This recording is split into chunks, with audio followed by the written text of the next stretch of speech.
everyone, this is Dr. Rajiv Sutradhar. I teach economics at the Department of Economics, Northeastern Hill University, Shillong. And the topic that I'm going to discuss today is contribution of agriculture in economic development. So as far as this topic is concerned, I'm going to give a brief introduction about the topic, and then I'll try to draw some generalizations, and then I'm going to discuss again the importance of agriculture in the specific regional context, something like India, and for that matter northeastern India, northeastern, which is very different from the overall the India as a whole, right? So let me first start with the fact that agriculture is a sector which has immense importance, but at the same time, the role that it plays varies across nations, basically history, geography, cultural heritage, and physical endowment. All this determine what is the importance of the agriculture as a sector in overall economic development. But still, keeping in mind all this diversity, but still there is some generalization that is possible. Because if you look at, Rostow's different stages of development, right? Generally, agriculture at the early stage, early stages of development, agriculture is the only sector that is most dominant, and that is a sector of any consequence, of any significant scale, and other sectors are very minor, it just revolve around agriculture sector, and this is a sector basically which engages maximum population. At least 50% at any time, like you can say the early stage of development across countries, if not more. But then this is also a time basically where basically the productivity is very low. Right? You can say up till the industrial evolution, you can say agriculture is the major sector. So, and then economy was also not growing fast. Most economies across the world, in fact, nowadays we talk about say like 2% growth rate, 3%, 5%, 7% growth rate. This whole concept of growth is a very, very recent phenomenon. But if you look at like the period before these industrial evolutions, the maximum that a nation is to grow is 0.5 or 1%, right? And so you can say economy was very stagnant, and it mostly revolved around agriculture. But over a time, after post-industrialization, you can say the sector's importance declined. And now if we talk about basically development, that invariably entails, you can say, it's a decline in the importance of agriculture sectors, and then you allow basically other sectors to grow.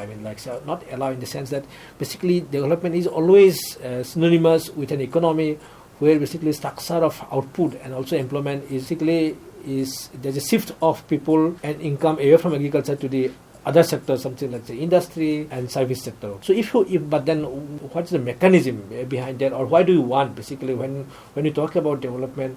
Why does it basically entail shifting of these allocations of budget, or basically you can say shifting of the importance from agriculture to the other sectors? One reason is, of course, basically there's an income elasticity of demand for food. What does it mean? Basically, once your income grows, how much food you consume, and this is always less than one. That means once you start recording high income, you're not going to consume in food whose growth is basically not in proportion with the growth in income. It's always less.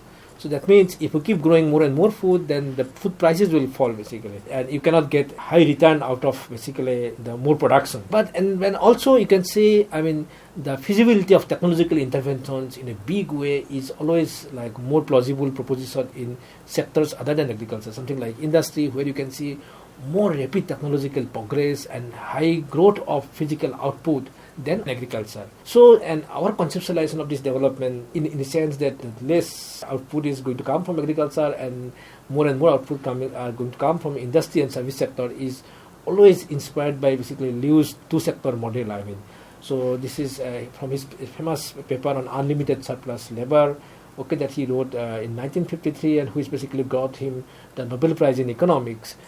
This is about basically he conceptualized this entire economic development in a very simplistic framework, which has basically two sectors. One is traditional sector, which can entail the rural sector, or you can say agriculture sector, And then there is this modern industrial and urban sectors. So basically what it means is that, when he conceptualized in this model is that a growing proportion of population produce less than subsistence requirement in agriculture. Okay, I mean there are a lot of people who are involved, but then the amount of output that each additional labor produces in this sector is not even enough to cover their subsistence requirement.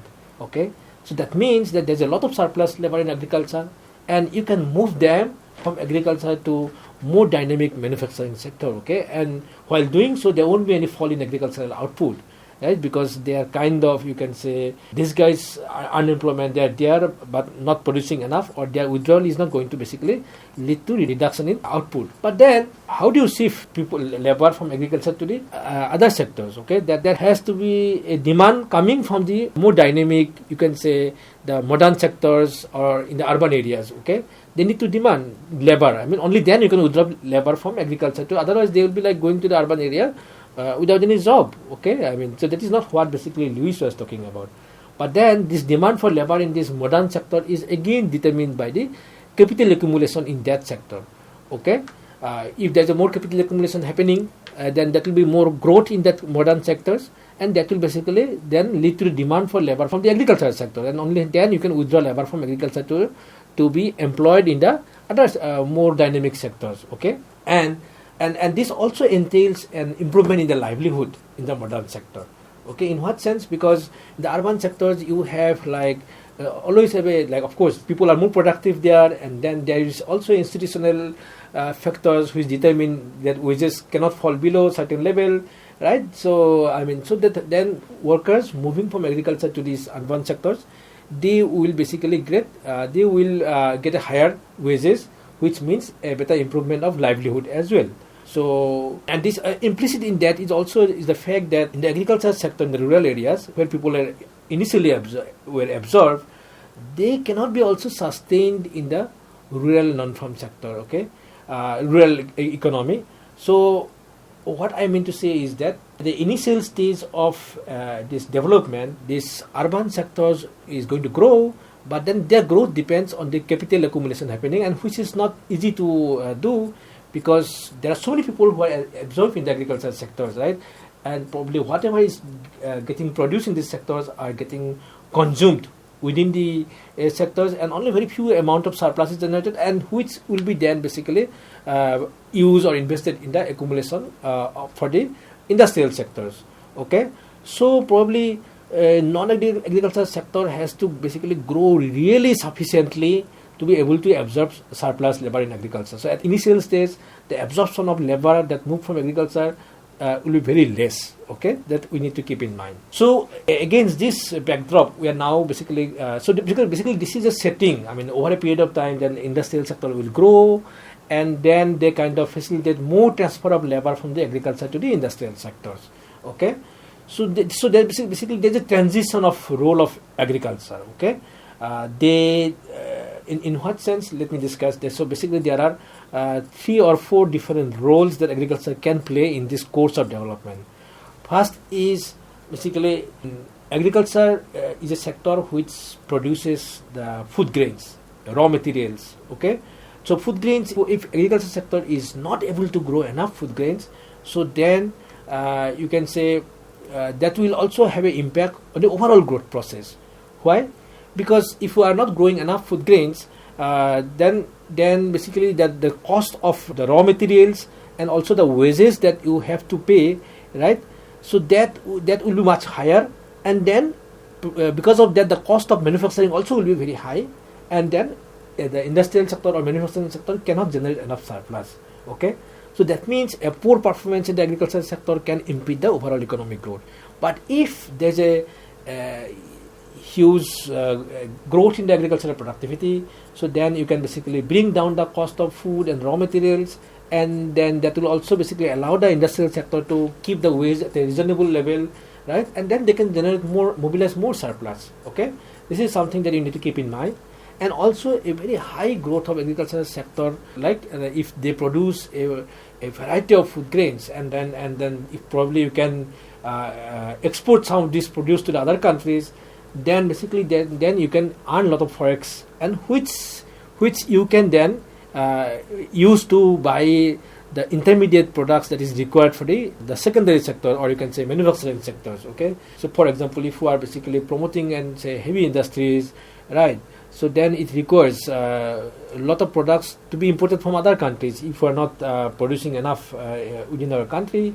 So then a forex that is earned by the agricultural sector is always going to be handy in terms of purchasing the inputs that is required for the manufacturing sector. And also, like as the Lewis himself visualized, agricultural sector can always basically provide the labor that is required for the manufacturing sector and other expanding sector. Okay, labor has to come from the agricultural sector itself. So in a sense, you can say agricultural sector will basically sustain people as long as they can, and then whenever basically the other sectors grow and they need labor, they can fall back upon the agricultural sector.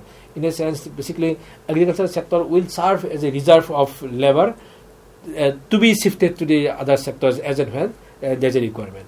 And also basically what I mean to say is that it is not just of the food grain production coming from the agricultural sector that will keep the prices of the food grain low, that will keep the wages low for even the manufacturing sector, so that they can generate surplus to be reinvested. But then, in fact, there's a lot of expectations on the agricultural sector as such. Basically, what was expecting that agricultural sector it is not enough that sector is just self-sustaining itself. I mean, the sector should actually make profit, agricultural sectors generate surplus, and which you can then basically invest in the industrial sector. That means it is not just enough for the sector to produce food grains and raw materials, but then the sector itself should mobilize surplus, profit, and which can be reinvested for the expansion of the industrial sector. In fact, that is what happening. I mean, if you look at the countries like say UK and all the other Western European countries, they initially basically adopted for a large-scale technological interventions in the agricultural sector. They basically mobilize, or you can say they basically adopted a capitalistic mode of agriculture. Right, basically uprooting the tenants and all, and then some large-scale enclosure movement, you can say, right? So they mobilized a lot of surplus, and then that surplus got invested in the industrial revolutions. Without visualizing that surplus, generating those surplus, probably these Western European countries could have never witnessed the industrial revolutions in the 18th century. Okay. And also, one thing that is often get ignored is the role of agriculture in terms of generating demand. Okay, because say like now, if you talk about say the emergence of the secondary sector or manufacturing sectors, okay, in making provision or creating jobs and growing fast enough, but then once they produce enough output, where are they going to be consumed? Right, they have to basically consume. If say like there are say 20% populations which are now getting absorbed in the industrial sector, but then since there's a lot of technological innovation that is happening in the industrial sectors, right? And the output that they are producing is much more than what this 20% people consume.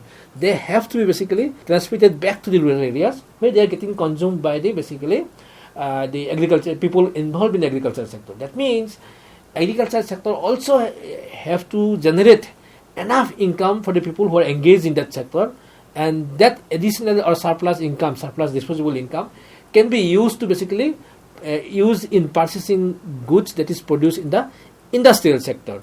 Okay, so that means there is a lot of expectations. One is agriculture should produce enough, not just to basically sustain their population. They should produce in a big quantities to keep the food price low. Okay, and so that they keep the overall wage not just in agriculture but even the industrial sector also very less. Okay, so that surplus can be generated, and then agriculture should also not just sustain its population, but then they need to generate additional surplus to be reinvested in the secondary sectors.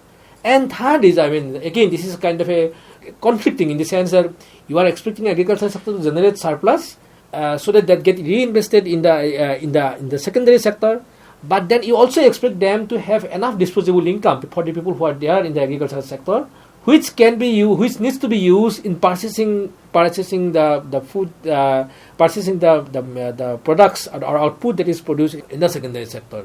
Okay, so in a sense, there is the conflicting role, and there is too much expectations of the agricultural sector, but then the countries in which basically this sector has managed to play these roles are basically growing faster than the other countries. But then now, if you look at this, is basically the role that we have discussed now is a heart of basically you can say structural transformation. Basically, economy always move through this the linear trajectories, right? That agriculture sector will grow or it will slow down, but at the same time, people will seamlessly move from the agriculture to the industrial sectors, and then they get absorbed, right? And then there's that dynamic collaborations between agriculture industry coexist. But what we find in the Indian context is that, I mean, people who are basically moving from agriculture to the industrial sectors, they are not gainfully getting absorbed in the industrial sector.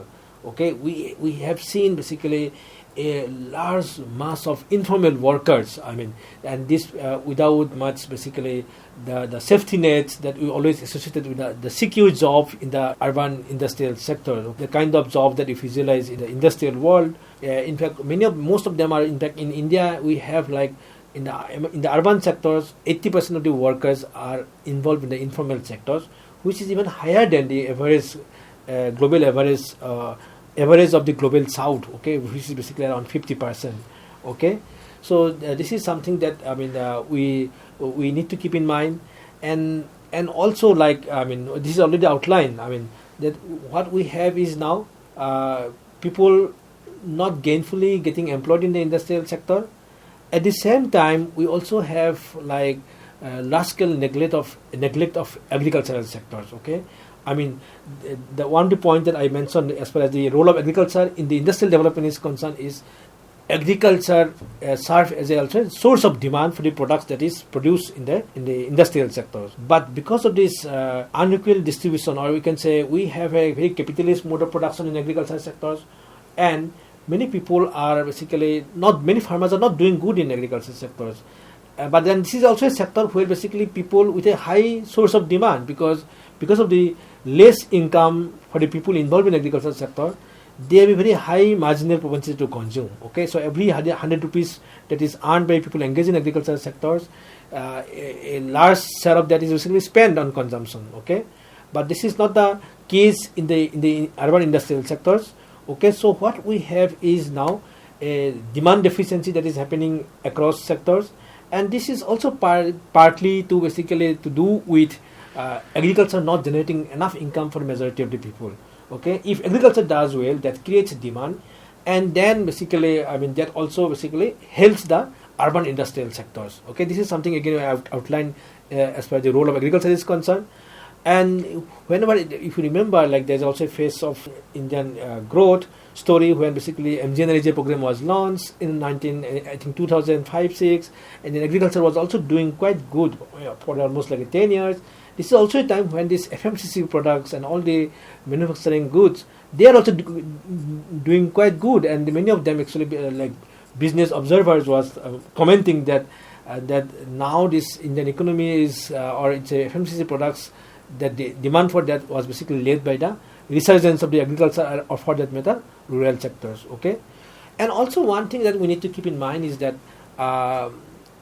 since now in fact across the world many people are talking about deindustrialization happening, industrialization that we see or that Lewis actually visualized when he was developing the theory is not happening in many parts including India. Okay, in fact the large scale industrialization is now happening in most of East Asian countries, and many countries, in fact the developed country in the West is also kind of deindustrializing. Okay, so to I mean, and service sector especially in the context of India, in urban sectors, a lot of growth is basically led by service sector, but then many of these high growth area sectors are not very employment intensive. Okay, so and so basically people are not and that requires a lot of skill. So the people are not moving seamlessly from the agriculture to the urban sectors and gainfully getting employed. Okay, so in a sense, then what's the way ahead? I mean, so this requires that agriculture as a sector needs to grow, and it plays a more dynamic role, not just in terms of generating surplus, not just in terms of keeping the waste low, But also agriculture itself needs to do a lot of things. I mean, in fact, agriculture is the new industry. If you go by the observations made by Professor Ramesh Chan, a member of Niti Aayog, he was talking about that we actually missed. In fact, many people are saying that India has missed the manufacturing bus. Okay, and so the opportunity lies in what we can do within the agriculture sector in terms of value additions like processing and logistic and all kind of jobs that can be generated in and around agriculture, probably in rural town. I mean, not exactly the metros and cities. Okay, and that can basically create a lot of demand. And you can shift people from agriculture to those new additions, which is very closely tied up with the agricultural sectors. Okay, and in fact, there are people who probably can work the seasonal migrants, right, in those sectors, close to their basically their homes, just close to their agricultural field, probably as a like during the off time they can off season they can do in the processing sectors. So that will basically create more sustainable pattern of development. And also we need to keep in mind that when Lewis was basically talking about this role of agriculture in terms of like that, it will create a market for the goods that is produced in the manufacturing sector in the urban. But many a time what we see is that the goods that is produced on a large scale basis in the urban sectors, not necessarily through the labor intensive method, but also probably a lot of automation happening, and the product produced are basically priced much less, and they basically also flood the rural market, and they basically, you can say, pose threats to the small scale cottage industries, which is kind of serving as a subsidiary industry, the agriculture sectors. But now what we see is that sectors has collapsed. Okay, so many of the ancillaries. So basically, the fact that non-farm sector within the rural setup also played a very dynamic role, kind of, that was not adequately conceptualized by Lewis. Okay, so we need to keep in mind that what we can do more along with the primary cultivations and all, and then probably do more value addition in the agriculture sector itself, and that will probably also kind of basically what Lewis was imagining was a kind of a simple prototype model which probably we cannot blindly apply everywhere. Okay, we need to be sensitive to the differences in the geography and the role, right? And then we need to basically take an approach which is more sustainable, which is more which employs people and in a sustainable manner. Okay, and this is where probably the role of agriculture was not adequately visualized by Lewis. Okay, and agriculture is a new industry in the sense that it can produce food grains at lesser prices, but also it can serve as a new industry where people can move seamlessly from agriculture to get absorbed there for a sustainable development.